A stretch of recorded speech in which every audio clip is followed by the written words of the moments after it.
Oh, hi, it's Bill. I'm in my shed and I'm working on the floor. I thought I'd show you guys what I got going here. Basically, I got some reclaimed hardwood and I'm grinding it down.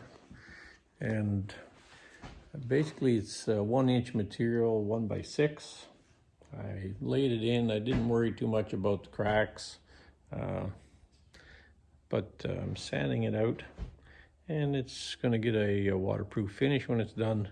And it was meant to have this rustic old look to it. The nails are showing and some nice grain showing, and there's some weathered wood showing, and overall it's a mixture of materials. It's maple, it's birch, it's black ash, there's some white ash, there's some red oak, some white oak, bit of beech, and maybe some other things that I don't even know.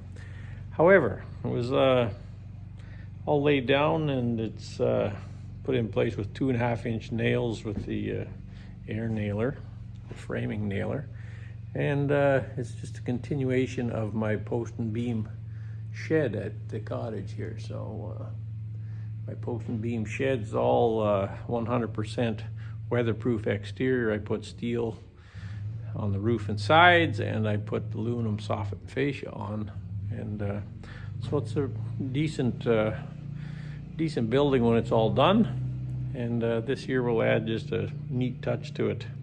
So I've been working about a day or so on this, and I rented an Easy 8 floor grinder with 16 grit. I think I said that. I rented a floor edger with 16 grit papers as well, and there's the ground floor there, and here is the floor as installed.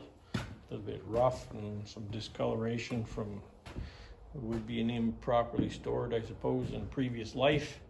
I got lots of saw marks, etc. Some high lows, a lot of high low. That's what I'm trying to take out. It was rough sawn material, so I'm just bringing it down to reasonable. So reasonable for me is if my table saw roll across it without catching. And there's what it's going to look like. That's before the waterproofing. You see, I filled the cracks with sawdust there already.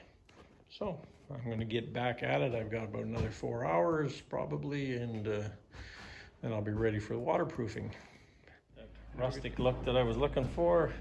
There's a spot where I put a bit of sealant on. It's going to pull the colors out somewhat, and I'm hoping the stuff's sticky enough that it does glue the sawdust in the cracks as it dries. So that's the Easy 8 sander with 24 grit paper, although I prefer the 16 grit on there, but I didn't have enough to use. And here's the edging device. It's got 16 on it. And there is the floor that's just about ready to get its filler on the cracks. So I just got to finish this little strip over here.